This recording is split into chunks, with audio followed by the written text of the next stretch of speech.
పిల్లల భవిష్యత్తు కోసం హైదరాబాద్ లో the best school future spark international school.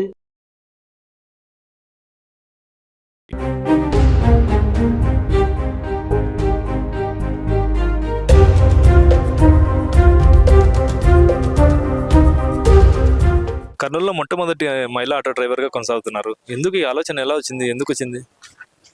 బయట జాబ్స్ చేస్తుంటే అప్పుడు నాకు అది వర్కౌట్ అనిపించలేదు. ఎట్లా అంటే నాకు పిల్లలు ఉన్నారు, మ్యారేజ్ అయిపోయింది కదా, పిల్లలు ఉండడం వల్ల నాకు బయట జాబ్స్ చేయడం కుదరట్లే అనమాట. డ్రైవింగ్ అనేది చిన్నప్పటి నుంచి చాలా ఇష్టం. మా ఇంట్లో కూడా అంతా మొత్తం డ్రైవింగ్ ఫీల్డే. మా పెద్దనాన్న అన్న వాళ్ళు అట్లా ఎప్పుడు అడిగేదాన్ని, మా అన్నని నాకు నేర్పించన్నయ్య, నేను నడుపుతా కదరా, మీరు ఎట్లా నడపరు, నేనన్నా వేస్తాను అని చెప్పి అలా అడుగుతుంటే అలానే ఆ ఆలోచన నాకు ఎప్పుడు అలానే ఉండిపోయింది. అది నేను కొంచెం అన్ని ప్రాబ్లమ్స్ ఫేస్ చేయడం వల్ల నేను బయట వర్క్ చేయలేను కాబట్టి ఇది డిసైడ్ అయినా అనమాట. అంటే ఆటో తీసుకుంటే నా సొంతంగా నేను వర్క్ చేసుకోవచ్చు, ప్లస్ నేను నాకు కావాల్సిన టైంలో నేను బయటికి రావచ్చు. ఈ టైంకే వెళ్ళాలి, ఈ టైంకే వెళ్ళాలి అనేది నాకు లేదు. హెల్త్ ఇష్యూ వచ్చినప్పుడు కూడా నేను రెస్ట్ తీసుకోవచ్చు. అలా థింక్ చేసి నేను ఇది ఎంచుకున్నాను. జస్ట్ డైలీ 3 hours నడుపుతున్నా ఇప్పుడైతే ప్రస్తుతం. ఆటో తీసుకున్న తర్వాత కొంచెం హెల్త్ ఇష్యూ కూడా వచ్చింది. హార్ట్లో పెయిన్ వచ్చి హ్యాండ్ మొత్తం పని చేయలే. ఒక 1 month రెస్ట్లో ఉండమన్నారు డాక్టర్. అయినా కొంచెం మధ్యలో నేను ఇది నడపకుంటే నాకు ఇల్లు గడవదు అనమాట. అట్లా నడుపుతుంటే ఇంకా పెయిన్ ఎక్కువవుతుందని మళ్ళీ గ్యాప్ ఇస్తూ నడుపుతున్నా. అందరూ అదే అడుగుతుంటారు, ఎందుక మరి కనిపించట్లేదు అని బయట అడుగుతున్నారు. అదే హెల్త్ ఇష్యూ రావడం వల్ల నేను కొంచెం తక్కువ బయటకు వస్తున్నాను. ఎప్పటి నుండి ఆటో నడుపుతున్నారు? ఎన్నేళ్ళ కొనసాగుతుంది? 3 months అవుతుంది. జనవరి నుంచి స్టార్ట్. డిసెంబర్ ఎండింగ్ నేను ఆటో తీసుకున్న ఫైనాన్స్లో. బయటకు వచ్చేసానండి నేను. ఫస్ట్ ఆఫ్ ఆల్ నేను నా కాళ్ళ మీద నిలబడాలని బయటకు వచ్చా. నా దగ్గర ₹1 లేకుండే 20,000 డైలీ తీసుకొని బయట వచ్చి నా స్వతంత్రంగా నేను బతుకుతూ మళ్ళీ ఈ ఆటో డౌన్ పేమెంట్ కట్టడానికి నేను అప్పు తీసుకున్నాను. 40,000 50,000 అయింది మొత్తం. అది అప్పు తీసుకొని ఆ అప్పు కట్టుకోవాలి, దీనికి కంతులు కట్టాలి, ఇవన్నీ ఉన్నాయన్నమాట.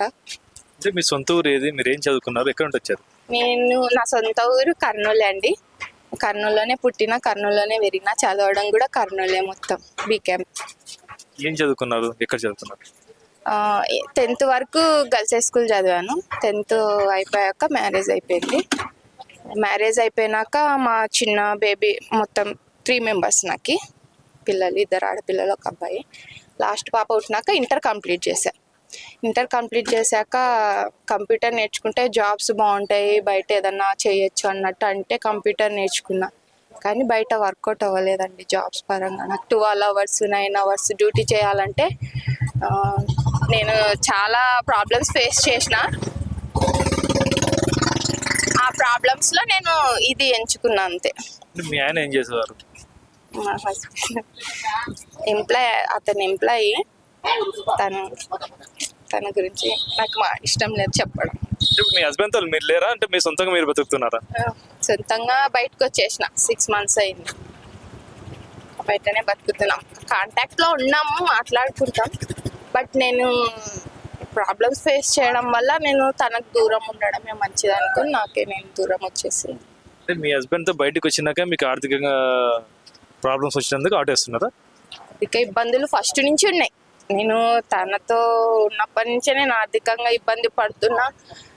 చాలా ఫేస్ చేసిన అండి, అవి నేను చెప్పలేను. పర్సనల్ లైఫ్, ఆ ప్రాబ్లమ్స్లోనే నేను బయటకు వచ్చి బతికిన. అంటే నా కాళ్ళ మీద నేను నిలబడాలనే బయటకు వచ్చేసిన అనమాట.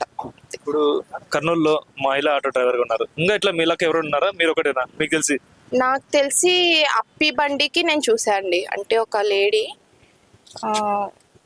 అప్పి బండి మీకు తెలిసి ఉంటుంది, అది షాప్లకి ఆయిల్ బాక్స్ అలా చేస్తుంది తను. ఇద్దరిని చూసే అనుకుంటా.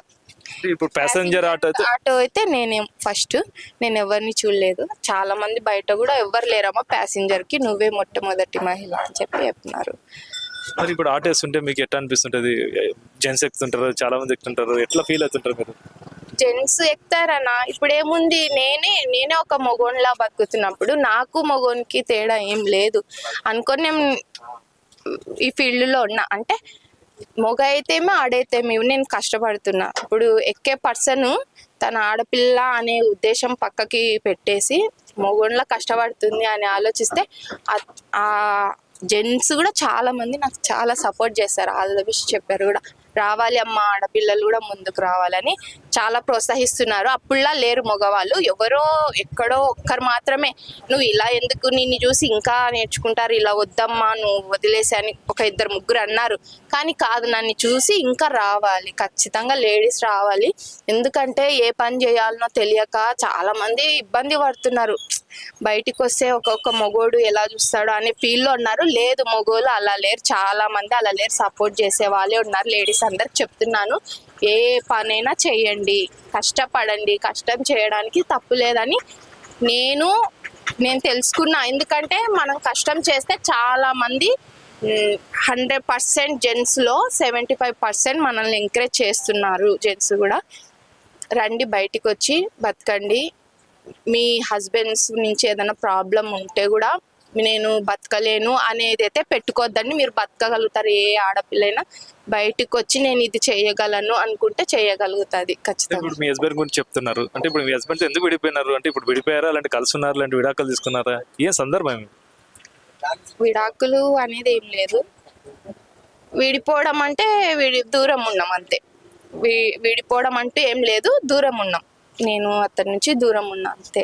పిల్లలు ఎక్కడ ఉన్నారు? పిల్లలు నా దగ్గర ఉన్నారు. ఇప్పుడు ఆటోనే ఎందుకు ఎంచుకున్నారు? వేరే ఏం లేవా? చాలా ఉన్నాయి కదా, బట్టల షాపులు ఉన్నాయి. అవును, చాలా ఉన్నాయండి. అదే నేను చెప్తున్నా కదా, బట్టల షాపులు, ఫర్నిచర్ షోరూమ్స్ అన్ని ఉన్నాయి. నేను చేసే వర్క్ అయితే.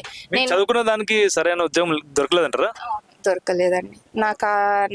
నేను చదివిన దానికి జాబ్ దొరకట్లే. నేను గవర్నమెంట్ జాబ్స్కి కూడా అప్లై చేస్తే చాలా వరకు అవి రావండి, కష్టపడాలి, ఎగ్జామ్స్ రాయాలి, అది పాస్ అవ్వాలి, లోపల అయిపోతాయి జాబ్స్.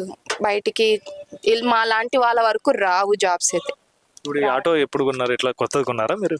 కొత్తది, ఫైనాన్స్లో తీసుకున్నాను.